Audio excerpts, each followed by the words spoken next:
Hi there, I'm Liza from Crafty.creations. I see things online and I want to make them. This time it will be a dress that doesn't exist yet. The 2024 Met Gala theme was a garden of time, and you might remember that many AI-generated photos went viral, and there was one in particular that I just absolutely fell in love with. I saw it and I knew I had to make it. The dress in question is Katy Perry's AI-generated Met Gala dress.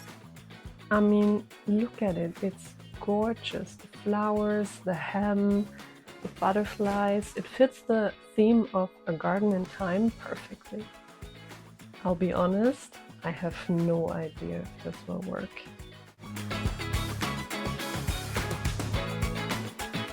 Now, you might wonder, why does this crazy girl want to recreate this crazy big-ass dress?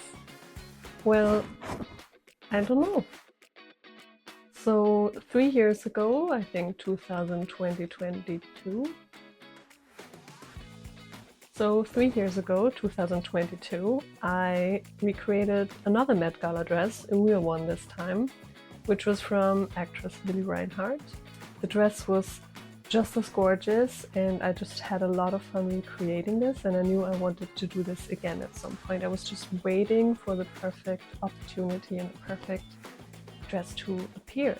And there it was, Katy Perry's AI-generated Met Gala dress. So 2022, the dress had 8 meters of fabric and more than 600 flowers that I hot glued onto the dress. Yes, it took me many hours, but the results were so worth it. I went to the south of France and took pictures at this beautiful location. It's called Palais Longchamp, and you should really check it out. It's gorgeous. It felt so great doing the dress and doing the pictures, and I even got the actress herself to like my pictures on Instagram, which was like the highlight of everything. So how did I start? So what I did was drawing the dress on my iPad and kind of gathering how the structure of the dress would look like and what kind of material I would need for that. Luckily, the AI photo gives me a pretty good idea of what the pattern could look like, but since we can't see the back, I get to improvise and just do whatever works best for the dress. This is now my starting point. There's a big skirt with a train and a deep plunge top. For the skirt, I will start with a simple circle skirt pattern and later add the train to the back. For the top, I'm still struggling to find a good match, so I will probably just make it up as I go. When I thought about how I can make the dress this fluffy, I knew I would have to wear a hoop skirt. Luckily, I still had a very big one in the basement, so I could use that one. And then I also wanted to add a fluffy underskirt, which I kind of got inspired by the Cinderella dress, which is so many layers, and that makes it overall so beautiful. I knew I had to make an underskirt with lots and lots of ruffles and tall furs, and then put the base skirt on top. Then I went up to research all over the internet where I could buy as many artificial flowers as possible and also as cheap as possible, because I didn't want to spend a fortune on this dress. And I ended up ordering most of the stuff from this app we all know.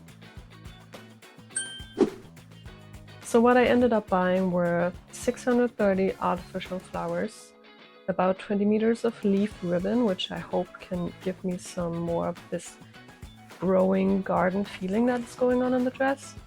I also bought 220 single leaves, and I hope they also give the dress a bit more of this 3D structure.